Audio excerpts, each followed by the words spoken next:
a human being, whether a male or a female, can do anything alone except procreate. They need one another. So I guess I want to start by reviewing what you described earlier, just that most of your arguments for God acknowledge that they don't necessarily prove that the Christian God is the God that those arguments prove exist. Right, you would agree with that, but that some of the things that they show, and then through some of the other aspects, you can kind of show that they align. But I guess, and I'm agnostic, so that distinction is very important to me. And I guess my question is... So wait, so Matthew, the distinction was that the arguments I gave, you're saying, don't necessarily prove the Christian God? Is that what you're saying? Yeah, that a lot of the... I agree, because you need evidence for Jesus to see if this is the Christian God. However, it's congruent with the Christian God to this point.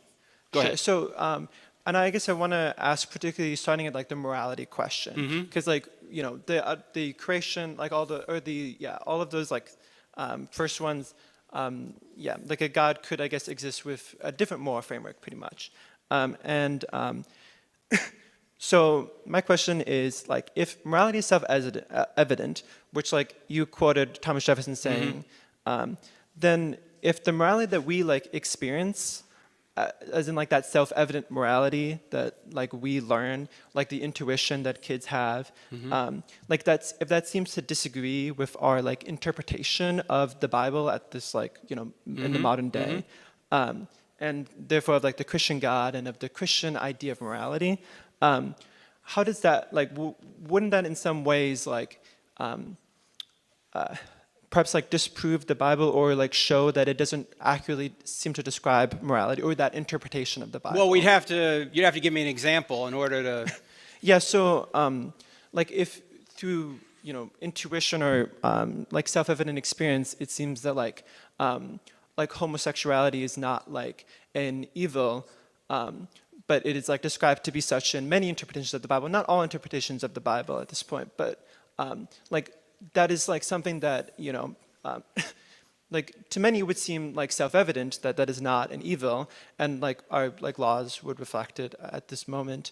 But it is described as such in many interpretations of the Bible. And so my example would be saying that I think that those interpretations are therefore wrong. Okay. The issue here then is, what is the standard? Are our intuitions always correct? That's complicated, but I guess if they're not always correct. Okay. But to some, if morality is self-evident, then they must somewhat. Okay, but not all morality is self-evident. When Jefferson says we hold these truths to be self-evident, that all men are created and endowed by their creator with certain unalienable rights, among life, liberty, and the pursuit of happiness, those were generalities. They then need to be applied to specific cases. And when Jefferson says that, and we say there's a natural law out there, that doesn't mean every single moral issue is clear as a bell. You can still have moral conflict. However, if just some moral issues are clear, then God exists. That's what that says. Now, if we want to talk about homosexuality from a natural law perspective, leave the Bible aside from it for just a second.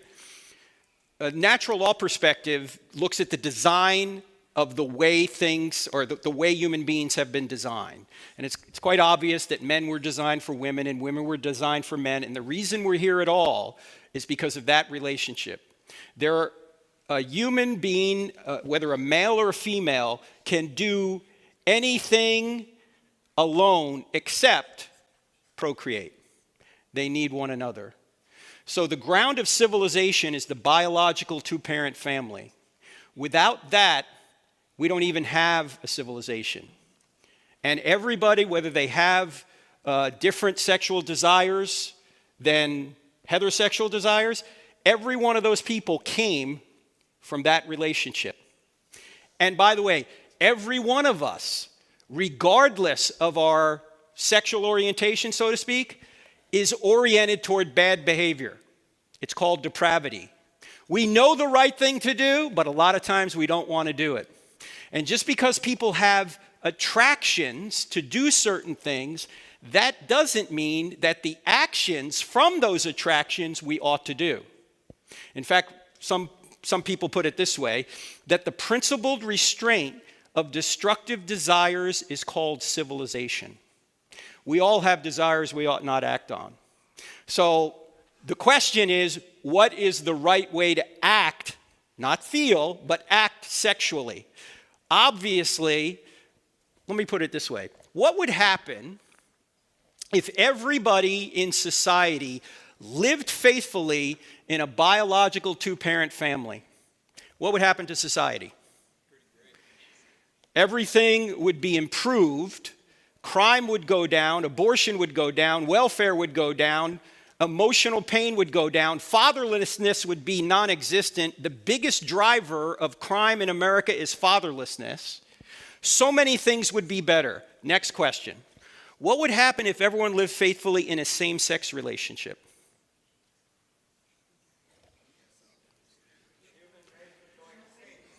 We would be gone in a generation or two. Now, I'm not saying that a law that allowed a same-sex relationship would cause this. I'm simply pointing out that when you look at the results of those two relationships, they're not the same. And you treat equal things equally. You don't treat unequal things equally. So one of the mistakes we've made in our country is to equate different relationships as if they're the same. The man-woman relationship is a different relationship than a man-man or a woman-woman relationship. If it wasn't, nobody would be arguing for same-sex marriage. The very reason people want same-sex marriage is because they know they don't want to be in an opposite-sex relationship, which is what traditional or natural marriage is. So if you just look at the design of the way things are, it's quite obvious that a heterosexual relationship is the way we were designed, even though we may have attractions to do other things. Does that make sense? I guess some of the arguments, some of the arguments, like for example, like taking it to the extreme, those effects are real. But I guess I wouldn't say that, for example, the legalization of homosexual marriage is the reason for, I guess, the nuclear family. No, you're absolutely right. You know what is, Matthew? It's heterosexuals that bought into the romantic basis of marriage, the feelings basis of marriage, rather than the covenant basis of marriage. In fact, the reason when you get married, you have vows. Why do you have vows? Because you know that you put two broken people in one relationship, there's going to be trouble. You don't need vows when you're all lovey-dovey, right? You need vows when you wake up after 10 years and you go, you again. Why did it have to be you again? That's when you need the vow. But we've bought into the idea that when you no longer have these feelings of lovey-doveyness, you're out of love and therefore you can find somebody else. And so it became a feelings-based relationship rather than a vow or covenant-based relationship. And when same-sex marriage people came along, they said, hey, we've got feelings for one another. If that's the basis of relationship, why can't we have it too? And guess what? If that's the basis of relationship, sure, why not? The problem is, the foundation of civilization is the biological two-parent family which brings forth children. And if there's no institution devoted to children, that's a disaster. The institution devoted to children is natural marriage. And mothering and fathering are different, and everyone knows it. In fact, I submit to you that there are probably half the people in this room right now have been scarred by divorce. Your parents got divorced, and you thought it was your fault. And you're scarred by it. We made divorce too easy. You know, it's the only relationship where the person who wants to get out of the contract can get out without consequence. Isn't that ridiculous when you think about it? So yeah, I agree with you, Matthew. It's been heterosexuals who have cheapened marriage to the point that it's no longer about children. And if it's no longer about children and just about romantic feelings, why not everybody? And I guess to go back to the idea of, like you mentioned, liberties is this like these self-evident liberties. So if there's anything that's self-evident, I guess, is that like liberties that can exist in a like functioning society without, like that society collapsing, I guess. And I think that, homosexuality at least, could exist like in a functioning society, like be a liberty that could be granted without, societal collapse. And I guess, like, I think that is maybe enough to say that it is like fits within that idea of like a self-evident liberty.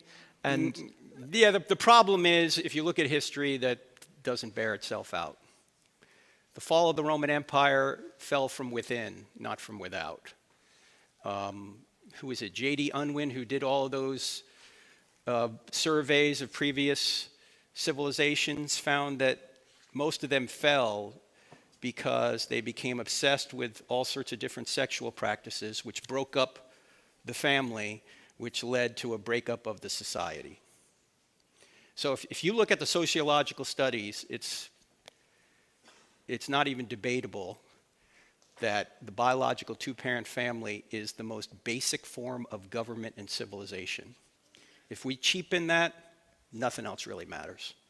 But thank you, Matthew. If I gave you a book, would you read it? Sure. Would you? I mean, Maybe? Yes or no? I'll give it to you if you say yes. Sure. Boom! All right.